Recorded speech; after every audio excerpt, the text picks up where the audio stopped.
इसीलिए तो हुआ, किसी एक को इतना ज़्यादा फोर्स किया गया तो उसने गुस्से में आके उस लड़के को मरवा दिया। हमारी जनरेशन में ऐसा नहीं था।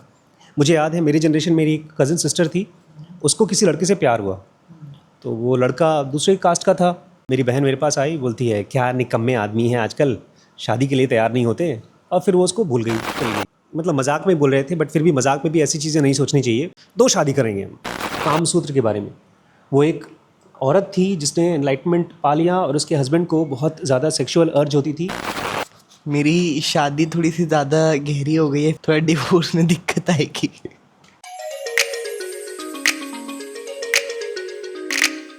गुड मॉर्निंग दोस्तों, welcome to the new vlog. आप लोगों ने सबने बहुत अच्छे अच्छे कमेंट्स किए, स्पेशली जो आपने ये बात कही कल के वीडियो में कि मैम बहुत प्रैक्टिकल हैं। सच बात है, प्रैक्टिकल हैं, लेकिन अभी इसमें इतना आसान नहीं है इस क्वेश्चन को सॉल्व करना, क्योंकि किस सब्जेक्ट पे हमको कितनी मुश्किल चाहिए वो लोग बात करेंगे बाद में। फ़िलहाल मैं बात करना चाहता हूँ, कल डॉक्टर साहब ने 1 बजे तक मुझे जगा के रखा। गैस करो किस लिए डॉक्टर साहब? मैंने नहीं जगाया, आप अपना काम कर रहे थे, मैं अपना एंटरटेनमेंट कर रही थी। बल्कि अनुराग बासु ने जगाया। देखो दोस्तों, मैं ना ये हिंदी बॉलीवुड फिल्में देखता नहीं हूँ, और अगर देखता भी हूँ तो 2 घंटे 40 मिनट की मूवी मेरी ख़त्म हो जाती है मुश्किल से 15 मिनट में, एकदम दी एंड हो जाती है। कल स्पेशली मैंने और डॉक्टर साहब ने एंजॉय किया है, मतलब ठीक है यार, एंजॉय तो किया है। कौन सी फिल्म थी उसका नाम भी नहीं याद है मुझे। मेट्रो की कहानी नहीं, मेट्रो इन दिनों। लेकिन मुझे मज़ा आ गया, ख़ास तौर से हमारे पंकज भाई को देख करके। बाकी सब तो एवं ही था। बच्चों को बुलाया था हम लोगों ने। पहले मैम से पूछते हैं उनको फ़िल्म कैसी लगी। मूवी बहुत और अच्छी क्यों? थी। मूवी बहुत अच्छी थी। एक तो हैप्पी एंडिंग थी। अगर मूवी एंड में दुखी होती है तो मेरा तो बस ऐसा हो जाता है कि इतना सारा टाइम दिया और इतना दुख देखने के लिए, तो मुझे तो बिल्कुल नहीं अच्छी लगती। मूवी की हैप्पी एंडिंग थी। अलग अलग रिलेशनशिप्स को बड़े अच्छे से दिखाया, कॉम्प्लिकेटेड चीज़ों को दिखाया। लेकिन मुझे एक चीज़ नहीं अच्छी लगी, उसमें पंकज त्रिपाठी से गलती होती है कुछ, तो कोंकणा सेन शर्मा उसको पनिश करती है एक तरह से गुस्से में। वो मुझे ऐसा लग रहा था थोड़ा ज़्यादा हो गया, थोड़ा सा ज़्यादा हो गया। इनफैक्ट अगर हम किसी को उसकी गलती रियलाइज़ कराते हैं तो उसको बेइज्जत नहीं करना चाहिए। ऐसा लगा जैसे उसने, कोंकणा सेन शर्मा ने गुस्से में बदला लेने के लिए उसको ह्यूमिलिएट किया, मतलब उसको बेइज्जत किया। वो बस एक मुझे ख़राब चीज़ लगी मूवी में। अदरवाइज़ तो मूवी बहुत अच्छी थी। नीना गुप्ता का कैरेक्टर बहुत अच्छा लगा। एंड में बस थोड़ा सा और एक चीज़ वो खली कि वो Anupam Kher is shown left alone, अकेले अपने घर में। हाँ, उसको भी कोई वाइफ या गर्लफ्रेंड नहीं मिली। वाइफ गर्लफ्रेंड नहीं है होता है लाइफ में, ज़रूरी नहीं है आपको कोई मिले, लेकिन आपको कोई ऐसा पैशन मिल जाए, कुछ ऐसा करने को मिल जाए, कोई काम मिल जाए जो आपको खुशी देता है। जैसे कि नीना गुप्ता को थिएटर मिल गया, उसको ये नहीं दिखाया कि कुछ और बदला, बट उसको थिएटर मिल गया and she was happy doing theatre. तो ऐसे ही अगर उसको भी किसी चीज़ में ऐसा दिखाते कि वो एंगेज्ड हो गया, तो वो एक अच्छा खूबसूरत एंड हो सकता था। बट ठीक है, डायरेक्टर की फ्रीडम है, वो क्या दिखाना चाहता है। एक्चुअली मैंने दोस्तों ये जो आज का व्लॉग बना रहा हूँ मैं, उसके पीछे एक रीज़न है, 2 रीज़न है इनफैक्ट। एक तो वैभव से अभी भी खाने की टेबल पे मुंह से निकल गया, मतलब मजाक में बोल रहे थे, बट फिर भी मजाक में भी ऐसी चीज़ें नहीं सोचनी चाहिए। 2 शादी करेंगे हम, एक गांव के लिए, एक शहर के लिए। कहा था आपने? शुरुआत आपने करी थी, मैं तो अरे यार तुम यू आर थ्रोइंग, ऐसा लग रहा है वैभव को बस के आगे ढकेल रहे हो। देखो, वैभव का बिल्कुल इंटेंशन नहीं है, वैभव ऐसी बातें करता है तो जैसे वैभव ने तो ये भी बोला कि मुझे तो एक भी लड़की नहीं मिल रही है, 2 कहाँ से करूंगा। देखो, तो वो उस टॉपिक पर मतलब हमने बात की ना। मैं भी मजाक कर रहा था कि कैसे भगवान राम के पिताजी के तो 3 बीवियां थी, दशरथ जी की 3 बीवियां थी। तो मैडम ने कहा कि उस समय गवर्नमेंट हिंदू मैरिज एक्ट नहीं था तब, मैंने यही तो समझाया। और एक्चुअली होता है ना, बच्चे ऑनलाइन देखते हैं आजकल, तो सब कुछ इन्फ्लुएंस होता है यूट्यूब और इन सब से, तो लोग ऐसा कर रहे हैं। अब ठीक है, उनका चल रहा है वॉट एवर रीजन्स के साथ, तो लोगों को लगता है कि ये डूएबल है। बच्चों को तो ये भी नहीं पता कि ये एक्चुअली लीगली क्राइम है, बिकॉज ये अलाउड नहीं है। इसमें 2 चीज़ें मैंने कहा था। एक तो ऑब्वियसली 2 शादी नहीं होनी चाहिए, बिल्कुल नहीं होनी चाहिए। लेकिन उससे भी इम्पॉर्टेंट बात यह है कि कोई भी आदमी जो स्पिरिचुअल है उसको शादी करना चाहिए कि नहीं करना चाहिए, ये बहुत पुराना एज ओल्ड क्वेश्चन है। तो आपके हिसाब से क्या स्पिरिचुअल लोगों को, जो लोग अपने आप को एनलाइटमेंट के रास्ते पे ले जा रहे हैं, उनको शादी करना चाहिए? सर मेरे हिसाब से ना, मैं दूसरे के लिए क्या बोलूँ, ये तो हर इंसान अपने लिए डिसाइड करता है। आपकी गहराई कितनी है उस स्पिरिचुअल क्वेस्ट के अंदर, और नहीं, वो चीज़ आपको कितना बांधे है, क्या उसमें मैरिज बाधा है या उसमें मैरिज सपोर्ट है, ये सब चीज़ें बहुत। हाँ हाँ, बिल्कुल बिल्कुल बिल्कुल बिल्कुल। तो मेरे को तो लगता है वैसे शादी करनी चाहिए, लेकिन अगर मैं बड़ा स्पिरिचुअल हूँ, मुझे ऐसा लगता है कि जैसे एस सेंटर काफ़ी ज़्यादा होता है बॉडी में, और अगर जब भी क्यूज़ आते हैं हम लोग क्यूज़ देख करके अगर समझ जाएं कि भैया अब मुझे कुछ और करना है इसमें नहीं, और अगर ये काफ़ी स्ट्रांग है, मैं अपने आप को कंट्रोल कर पा रहा हूँ अपने एस सेंटर को। जैसा आपने भी अपने अपने बारे में बताया कि मुझे ये था कि मुझे अगर मेरा एस सेंटर है या फिर ई सेंटर है तो मुझे एक जगह चैनल करना है, ना कि मल्टीपल जगहों पर। तो अगर जैसे बहुत रेयर होता है इंसान जिसको सेक्स करने के और प्यार भरा जीवन जीने के थॉट्स ज़्यादातर लोगों को आते हैं, बहुत लोगों को नहीं आते। जिनको नहीं आते हैं वो शादी ना करें, लेकिन अगर आपको पता है कि भैया मुझे आएंगे और मुझे दिक्कत होगी या फिर मैं मल्टीपल लड़कियों के साथ सोऊंगा, उससे अच्छा यही है कि आप शादी कर लीजिए, सही रहेगा और धीमे धीमे ख़त्म भी हो जाएगा। जैसे कि बड़ापा ने कल की क्लास में बताया था, क्यू एक्शन और सेटिस्फैक्शन काम करता है हर एडिक्शन में। क्यू एक्शन सेटिस्फैक्शन, मतलब क्यू मतलब किसी चीज़ को देख करके मन किया, आपने एक्शन किया और फिर मज़ा आ गई। अब जैसे अगर मास्टरबेशन को लेते हैं तो वो क्यू किसी लड़की को देखा, मज़ा आ गई, उसको देखा, फिर एक्शन करे, फिर मज़ा आ गई, सेटिस्फाई हो गए। तो उस क्यू को अगर मैं बड़ा वो हूँ, मुझे ISM मेरा इंटेलिजेंस स्ट्रॉन्ग है, ई सेंटर में स्पॉट कर पाता हूँ, एस सेंटर सेक्स को स्पॉट कर पाता हूँ, तो मैं फटाक से रुक जाऊँगा और मैं किसी और चीज़ से रिप्लेस कर दूँगा। लेकिन कई लोग इतना अवेयर नहीं होते हैं, तो अच्छा रहेगा वो शादी कर लें। मैं अवेयर हूँ लेकिन मैं ज़बरदस्ती अब मुझे करना पड़ेगा शादी, बहुत स्ट्रॉन्ग वैसा नहीं है ना। तो नहीं, वैसे इस चीज़ में कहा जाए तो जो पुराने ऋषि मुनि थे वो लोग भी शादी करते थे, गृहस्थ आश्रम में रहते थे, अपनी सारी एनर्जीज डायरेक्टेड रहती थी एक पर्सन के लिए। इट्स लाइक कि आपका बढ़ता नहीं है, ध्यान नहीं बढ़ता। इवन आप अगर आप फोकस करना चाहते हो तो एक स्टेबल ज़िंदगी आपको मिलती है, तो आप जो भी करते हो फिर उसको गहराई से जाके करते हो। दोस्तों मैं इसमें श्रीश का ओपिनियन लेना चाहूँगा। मैं भी इन फेवर में हूँ, क्योंकि मुझे लगता है कि बड़ापा ने भी कई बार बताया कि अगर आप खुद को जानना है तो if you are a relationship, it is the mirror of who you are. वो रिफ्लेक्शन में आपको मदद करता है सामने वाला। अब जैसे कई बार मैं ही बाथरूम पहले गंदा रखता था, भैया मुझे बताता है कि साफ रखना है, मैं भूल जाता हूँ। तो एक तरह से मेरा जो भैया का relationship, it help me in learning thing, getting to know. जहाँ मैं गलती करता हूँ वहाँ मैं और सीखता हूँ, तो मेरे हिसाब से लर्निंग में काफ़ी हेल्प करता है। मैं कह रही हूँ इसका मतलब हमारे दोनों बच्चे शादी के लिए रेडी है तो मैं दोनों बहुओं के लिए तैयारी कर लूँ। दोस्तों एक बड़ा इंपॉर्टेंट एस्पेक्ट इसमें रह गया है, वो मैं कवर करना चाहता हूँ। मुझे अभी वो हिम्मत ही नहीं हो रही है व्लॉग बनाने की। हमारे घर में मेरे चाचा हैं, राकेश चाचा बोलते थे उनको हम लोग, मेरे फेवरेट चाचा हैं वो। और मेरे पिताजी 7 भाई 1 बहन है, और सबसे छोटे राकेश चाचा थे, उनका अभी 1 तारीख को देहांत हो गया। एकदम हेल्दी थे बट चले गए। और इस प्रोसीजर में उनकी 3 बेटियां हैं, 1 नाती है, 2 दामाद हैं, और हम सब तो उनकी फैमिली थे ही। लेकिन हम सब मिल कर के चाची को कंसोल कर रहे थे, उनकी वाइफ को। तो जब भी कोई आदमी स्पिरिचुअल होने की बात करता है ना, तो वो जो डीप लोग होते हैं वो अपने बारे में नहीं सोचते, वो प्राइमरीली सोचते हैं कि अगर किसी इंसान के साथ मैं कनेक्ट करूँगा उसको मेरी आदत पड़ जाएगी, मुझे नहीं उसको, और मैं चला गया तो उसको कितनी तकलीफ़ होगी। क्योंकि हम सब मेंटली डिपेंडेंट हो जाते हैं। ऐसे तो माँ बाप के भी डिपेंडेंट बच्चे होते हैं, बच्चे डिपेंडेंट होते हैं माँ बाप के, बट स्टिल वो लाइफ चल जाती है। शादी मुझे लगता है बड़ी इम्पॉर्टेंट डिसीजन है। और जैसे वैभव ने कहा, बहुत सही पॉइंट कहा उसने, हम सब के अंदर में एनर्जी होती है, क्रिएटिव एनर्जी होती है। उसको साधने के लिए आपको एक लाइफ पार्टनर चाहिए। प्लस एक और वजह है, कल की जब मैं फिल्म देख रहा था ना, तो मुझे यही समझ में आ रहा था कि लोग उसमें 3-4 अलग अलग कपल दिखाए गए हैं और सभी कपल्स स्ट्रगल कर रहे हैं। अनुपम खेर की वाइफ की डेथ हो गई है, एक सिंगर था, उसकी वाइफ बेचारी प्रेग्नेंट थी, बट ये अपना पैशन खोज रहा था, सिंगर बनना चाहता था। और हमारे पंकज त्रिपाठी जी तो भाई कमाल के थे ही, वो अपना मज़ेदार मस्त मौला। उनकी प्रॉब्लम थी बोर्डम, बोर्ड थे मिड लाइफ क्राइसिस में। तो इवन शादी कर लेना ये तो फर्स्ट स्टेप है। उसके बाद आपको शादी के साथ खुद को ऐसे साधना होता है, जैसे आजकल वैभव क्लास पढ़ा रहे हैं, so good they can't ignore you, या तो मैं आजकल बना रहा हूँ डीप वर्क dkbrains.com में। आपको अपने काम के साथ में बहुत डीपली इन्वॉल्व होना पड़ता है। ऐसे ही अगर आपने शादी की, बच्चे प्लान किए, तो उनके साथ बहुत डीपली इन्वॉल्व होना पड़ता है। इसलिए समझदार पेरेंट्स एक बच्चा पैदा करते हैं या 2 मैक्सिमम। ज़्यादा बच्चे हो जाते हैं तो उनके साथ आप उस तरह की पेरेंटिंग नहीं कर सकते जैसा होना चाहिए। इसलिए मुझे लगता है शादी का question it's not purely spiritual, ये बहुत एंगल से आपको देखना पड़ेगा। बट अगर कोई आदमी स्पिरिचुअल नहीं भी है और उसको अपनी लाइफ में स्टेबिलिटी चाहिए तो मुझे लगता है शादी बहुत अच्छी चीज़ है।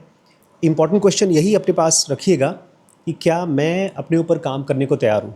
क्योंकि कल हमने जो लास्ट वीडियो बनाया है जर्नी ऑफ सोल में, डॉक्टर माइकल जिन्होंने बुक किताब लिखी है, वो अपनी लाइफ पार्टनर कैसे चूज़ करते हैं वो उसमें बताया गया है। और मुझे लगता है हर एक इंसान को ये नॉलेज होनी चाहिए कि कैसे आप राइट पार्टनर को चूज़ करें और उसके लिए खुद सही इंसान कैसे बने। कहीं ऐसा ना हो जाए कि आपकी डेथ हो तो आपका पार्टनर बड़ा खुश हो जाए कि चलो अच्छा हुआ बुढ़ा मर गया। नहीं, और इवन सर जब शादी भी करते हैं ना, तो ये जो अगर आप अपने आप को एक डीप लाइफ जीना चाहते हैं, एक संभली ज़िंदगी जीना चाहते हैं, तो आपके लाइफ पार्टनर का सबसे इम्पॉर्टेंट रोल होता है। 80% रोल उसका होता है आपके साथ में। तो आप लाइफ पार्टनर को बहुत केयरफुली चूज़ करिए, मतलब उसमें जल्दी नहीं करनी चाहिए क्योंकि सेक्सुअल डिज़ायर्स हैं, क्योंकि कुछ पर्टिकुलर टाइम आ रहा है और उसकी वजह से आप हड़बड़ी में करते हो। तो अपने बात करके इस चीज़ को डिस्कस करना चाहिए कि क्या आप लोगों की इंक्लिनेशंस एक जैसी हैं, क्या आप लोग साथ में इस जीवन को उसी गहराई से जीना चाहते हैं। तो वो इम्पॉर्टेंट है। एक बड़ी इंपॉर्टेंट चीज़ मैंने आजकल देखी है, बड़ी शॉकिंग चीज़ देखी है, बड़ी ख़तरनाक चीज़ देखी है। हमारे जनरेशन में ऐसा नहीं था। मुझे याद है मेरी जनरेशन, मेरी एक कज़न सिस्टर थी, उसको किसी लड़के से प्यार हुआ। तो वो लड़का दूसरे कास्ट का था, तो इनफैक्ट कास्ट दूसरा, रिलीजन दूसरा था, और लड़के ने मना कर दिया। दोनों का अफेयर चला 1-2 दिन नहीं, 1-2 महीना चला, फिर लड़के ने मना कर दिया। फिर वो मेरी बहन मेरे पास आई, बोलती है क्या निकम्मे आदमी हैं आजकल, शादी के लिए तैयार नहीं होते। और फिर वो उसको भूल गई, चली गई। आजकल ऐसा हो रहा है कि अगर मुझे किसी लड़के से प्यार हो गया और उस लड़के ने मुझे फिज़िकली या साइकोलॉजिकली ज़रा सा भी रिस्पॉन्ड किया, बस तू शादी कर मेरे साथ। करेगा कैसे नहीं, उसको ब्लैकमेल करना, उसके साथ ज़बरदस्ती करना, ये सब चीज़ें मतलब अब मैं बहुत सर ये खाली लड़की या लड़के का एंड नहीं है, ये दोनों ही एस्पेक्ट पे हो सकता है। लड़के भी ये काम करते हैं, लड़कियां भी करती हैं। इसमें हम किसी एक पर्टिकुलर उनको ग्रुप को बोल नहीं सकते कि ऐसा है। Generally it can happen from both sides. Human beings ऐसे ही बिहेव करते हैं, चाहे वो मेल हो चाहे फीमेल हो। बट मुझे यही लगता है ना, वो जो अगर आप, जैसे मैंने अपने जीवन में 1-2 कपल्स को देखा कि जहाँ पे फोर्सफुली शादी हुई, मतलब एक पर्सन ने दूसरे को फोर्स किया। तो ये तो चूँकि मैं तो अब उनको कुछ पिछले 10-15 साल से जानती हूँ, तो मैंने देखा कि जो पार्टनर फोर्स्ड फील करता है रिलेशनशिप में, जिसको लगता है कि मैं कमिट नहीं करना चाहता था और मुझे कमिट करना पड़ा, वो दूसरे को रिसेंट करता है। रिसेंट का मतलब जीवन भर उससे चिढ़ा हुआ रहता है। मैं भी जानता हूँ उसका हाँ, एक नहीं, मैंने 2-3 कपल देखे, उसमें सामने वाला जो है ना एक तरह से चिढ़ता है पहले व्यक्ति से। उसको ऐसा लगता है कि जैसे मुझे फोर्स किया गया इस। तो अच्छी रिलेशनशिप तो वही है जिसमें कि एक नेचुरल फूल की तरह खिलावट होती है। दोनों ही लोगों को ऐसा लगे कि वो इस रिलेशनशिप में एंटर करना चाहते हैं, फोर्स्ड ना हो। इनफैक्ट पहले के टाइम्स में तो ऐसे ही होता था कि लड़कियों को ही फोर्स किया जाता था। अब चाहे अभी भी पेरेंट्स करें, कोई भी करे। अभी वो जो फोर्स तो नहीं कर रहा हूँ ब्लॉग बनाने के लिए। अभी रिसेंट में सर वो जो केस हुआ था मेघालय में सोनम रघुवंशी का, उस लड़की के पेरेंट्स ने उसको फोर्स किया शादी के लिए। तो इतना रिजेंटमेंट उसको था कि उसने लड़के का मर्डर करा दिया। ये इसीलिए तो हुआ, किसी एक को इतना ज़्यादा फोर्स किया गया तो उसने गुस्से में आके उस लड़के को मरवा दिया। तो ये जो रिसेंटमेंट डेवलप हो जाता है ना कि अगर, और चाहे माँ बाप नहीं फोर्स करते, कई बार क्या होता है कि लड़का लड़की आपस में दोनों एक रिलेशनशिप में आए, एक जन ने मना किया तो दूसरे को लगता है कि नहीं तू मना कैसे कर दिया, तूने तो कमिट किया था, now you have to carry on that commitment. वो तो ऐसा है कि ठीक है, जब तक वो रिश्ता एक शादी में नहीं बदल रहा है, कमिटमेंट में नहीं बदल रहा, तब तक एनीथिंग कैन हैपन। आप लोग कह रहे हैं कि आप लोग मुझे प्रेशर कर सकते हैं। मैं किसी किल नहीं करूँगा, कह रहे हैं मैं किल नहीं करूँगा। तुमको लोग किल कर देंगे अगर तुम प्रेशर करोगे। तो मत करिए भाई। नहीं देखो, हम लोग ना 3 लेवल पे बीइंग्स होते हैं, 3 लेवल पे, फिजिकल लेवल पे, मेंटल लेवल पे और स्पिरिचुअल लेवल पे। शादी तीनों लेवल पे पहुंचती है। मैंने कहीं पढ़ा था कि अगर कोई आदमी स्पिरिचुअली बहुत एडवांस्ड है और उसके साथ उसकी वाइफ डेडिकेटेड है लेकिन बहुत स्पिरिचुअल नहीं है, तो उसका भी स्पिरिचुअल ग्रोथ बहुत ज़्यादा हो जाता है, क्योंकि वो डेडिकेटेड है एक इंसान के लिए। वाइस वर्सा हमने पढ़ा था उसके बारे में, काम सूत्र के बारे में। वो एक औरत थी जिसने एनलाइटमेंट पा लिया और उसके हस्बैंड को बहुत ज़्यादा सेक्सुअल अर्ज होती थी तो उसने अपने हस्बैंड को सेटिस्फाई करने के लिए, एनलाइटन करने के लिए वो चीज़ खोजी थी, डिस्कवर की थी। मुझे लगता है कि शादी केवल एस सेंटर के लिए नहीं होती है। शादी तो अपने ग्रोथ के साथ साथ समाज में भी ऐसे लोगों को लाने के लिए होती है, ऐसा सोसाइटी बनाने के लिए होती है जो ज़्यादा मैच्योर हो। विवेकानंद जैसे लोग या रामकृष्ण परमहंस जैसे लोग जब धरती पर आते हैं तो उनके लिए बहुत प्योर सोल्स चाहिए। इनफैक्ट जब श्रीश आने वाले थे तो हम लोग यही पढ़ते थे कि जब प्योर सोल को धरती पर लाना है तो कैसा माइंड होना चाहिए, कैसा कपल होना चाहिए। बड़ी मम्मी तो खूब कोई भूतिया फिल्म नहीं देखती थी, कोई वायलेंस नहीं देखती थी और मंत्र जाप करती थी। कौन कौन सा पढ़ती वढ़ती थी? कौन सा पढ़ती थी तुम? गोपाल सहस्त्र नाम। और मैं भी अपना एक कार्टून सीरीज़ है अवतार, उसको पढ़ता था। तो मैं देखता था, मैं शीश को बाद में पसंद भी आई। तो मुझे लगता है कि शादी केवल सेक्सुअल मान के करेंगे तो फिर वो बहुत छोटा डिसीजन हो जाएगा। इसलिए मुझे लगता है दोस्तों ये फिल्म देखिएगा आप लोग भी, थोड़ी लंबी है, मेट्रो इन दिनों नाम है। तो मैं तो ठीक है, अच्छी फिल्म है, बच्चों आप लोग भी देखिएगा। वैसे मैं हिंदी फिल्म देखता नहीं, बढ़ा के देखना, जहाँ बोर लगे खटखट आगे बढ़ा दो। लेकिन एक सीरीज़ मैं आप लोगों को फिर से रिकमेंड करूँगा, मैंने पहले भी रिकमेंड किया है, when life gives you tangerine. वो भी प्यार के ऊपर है। लेकिन मैंने वो अंकल को पूछा था, उन्होंने वो सीरीज़ देखी तो वो कहने लगे कि अकेले मैंने एक एपिसोड देखा, मुझे ऐसा लगा वो किसी के साथ बैठ के देखने वाला है। नहीं, अगर कल की फिल्म जो थी लाइफ इन मेट्रो नहीं, लाइफ इन मेट्रो पुरानी वाली थी, मेट्रो इन दिनों, अगर अकेले देखना होता तो मैं भी नहीं देखता। हाँ, इसलिए भी दोस्तों आपको शादी करनी चाहिए, क्योंकि बहुत सी चीज़ें आप अकेले एंजॉय ही नहीं कर सकते। और मैं एक बात बोलना चाहता हूँ, कभी भी शादी या सेक्सुअलिटी एनलाइटमेंट के रास्ते पर रोड़ा नहीं बनती है। अगर किसी के दिमाग में ये है ना, तो ये ऐसा ही है जैसे कि आपको जाना है बम्बई और आप बोल रहे हैं कार खरीदूंगा तो मैं हवाई जहाज़ नहीं पकड़ पाऊंगा। कार हवाई जहाज़ के रास्ते पर रोड़ा नहीं बनती है, पैर कार के रास्ते पर रोड़ा नहीं बनती है। शादी, रिलेशनशिप, चाहे आप एक इंसान के साथ करें, चाहे अपने काम के साथ करें, चाहे अपने भगवान के साथ करें, वो रिलेशनशिप कितना गहरा हो पाता है वही सक्सेस डिसाइड करता है, आपकी शादी का भी और आपके स्पिरिचुअलिटी का भी। ठीक है, और कुछ तो अब शीश को हम लोग फिज़िक्स छुड़वा सकते हैं दोस्तों, प्लीज़ यार छुड़वा दीजिए, मेरा बेटा बहुत। छुड़वाने के पीछे पड़ रहे हो आप? कोई बच्चा किसी चीज़ के साथ स्ट्रगल कर रहा है, उसके अंदर गेहूं के बाली नहीं आएगी। शीश तुम केला बन जाओ यार, गेहूं की बाली बना रही तुमको केला बनना चाहिए। नहीं, थोड़ा सा स्ट्रगल बच्चों के लिए इम्पोर्टेंट तो है। उसको स्ट्रगल दिलाओ, बड़े वाले को। उसको करा है, उसने BCA पूरे स्ट्रगल्स के साथ पूरा किया है, उसके पीछे लग गई थी मैं बिल्कुल। वो तो बोल रहा है मैं शादी करके स्ट्रगल करूंगा।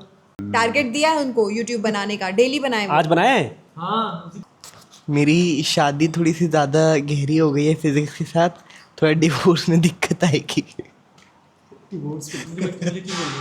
तो उसने ये चीज़ बड़ापा ने कही थी और मुझे लगता है ये सच में काम की है। जब हम एक बड़ा विज़न लेके चलते हैं, एक बड़ा विज़न मुझे वहाँ पहुँचना है, तो बीच में कई सारे ऐसे स्ट्रगल्स होंगे जो बहुत बोरिंग स्ट्रगल्स हैं। अब जैसे मुझे अपना फ़ोन नहीं यूज़ करना है, अब मुझे स्ट्रगल पड़ रही है। सुबह मैं पॉटी करने गया तो मुझे फ़ोन रखना पड़ा साइड में। दीदी से लड़ाई होकर के आवाज़, मेरी नींद खुली, दीदी ने क्या किया, उसने अलार्म के लिए चिल्ला रही थी कि अलार्म बंद करो, अलार्म बंद करो। तो उससे मेरी उससे लड़ाई हो गई। तब मैं बाथरूम में घुसा तो मैं फ़ोन लेके घुसा कि मैं पॉटी कर रहा हूँ, मैं फ़ोन फिर बाहर रखा। अब मेरे लिए स्ट्रगल थी, बैठा हूँ खाली, बहुत अजीब लग रहा था। अब जो मेरा विज़न है कि मुझे डीप वर्क करना है बिल गेट्स की तरह 4 to 5 आवर्स और थक करके सोना है, अब उसको अचीव करने के लिए रास्ते में बहुत स्ट्रगल्स आएंगी। अब शीश जैसे बोल रहे हैं, मैंने उससे बोला कि तुम कॉमर्स ले लो, आर्ट्स ले लो, कह रहे नहीं मुझे कंप्यूटर पढ़नी है। अब इसको भी पता है अगर ये बाद में कॉलेज लेगा तो वहाँ पर साइंस होनी चाहिए। अब ये रास्ते की स्ट्रगल है। इसको अगर एक अच्छा सैम अल्टमैन जैसा ChatGPT कुछ बनाना है या उसके जैसा कुछ बड़ा काम करना है तो इसको कंप्यूटर ही करना है, या तो भैया बहुत और भी विजनरी हो कि स्कूल्स कॉलेजेस की ज़रूरत ही नहीं है, हम ग्रो कर जाएं। बट अभी सामने रास्ता है, क्योंकि जब मैं कॉलेज में था मुझे भी नहीं करना था, लेकिन मेरे पास कोई क्लियर पाथ नहीं था करना क्या क्या नहीं करना है। तो मुझे लगता है भाई को ये स्ट्रगल्स झेलनी पड़ेगी। इन्होंने पूछा देव से। दोस्तों जो भी वैभव ने बताया अभी, वो एक हम लोग नई सीरीज़ बना रहे हैं, डीप वर्क। आप dkbrains.com पे जाएंगे तो डीप वर्क में बिल गेट्स के बारे में बताया गया और कैसे आज की डिस्ट्रैक्टेड दुनिया में कैसे गहरा काम कर सकें, अच्छा काम कर सकें, उसके बारे में है वो। शुरू के 10 वीडियोस फ्री हैं, उसके बाद लर्न और ग्रो में आप ज्वाइन करके सीख सकते हैं। दोस्तों आपको अगर हमारे ब्लॉग्स ठीक ठाक लग रहे हैं, कुछ समझ में आ रहा है तो मुझे कमेंट करके बताइए। और आज की वीडियो में मुझे बताइएगा कि आपका क्या ओपिनियन है शादी को लेकर के, कि एक स्पिरिचुअल आदमी को शादी करनी चाहिए या नहीं करनी चाहिए। और जिन जिन लोगों ने, हिम्मती लोगों ने शादी कर रखी है, वो तो स्पेशली कमेंट करके बताएं और अपनी लाइफ की स्ट्रगल शेयर करें, ताकि मैं और रिम्पी दोनों अपने जो भी हम लोग सीख रहे हैं, पढ़ रहे हैं, उससे आप लोगों को कुछ इंसाइट्स दे सकें। ठीक है, तो आज के इस वीडियो को हम लोग यहीं ख़त्म करते हैं। कल मिलते हैं नए व्लॉग में, तब तक के लिए गुड नाइट। और नए हैं तो सब्सक्राइब करके जाइएगा। dkbrains.com ट्राई आउट करिएगा।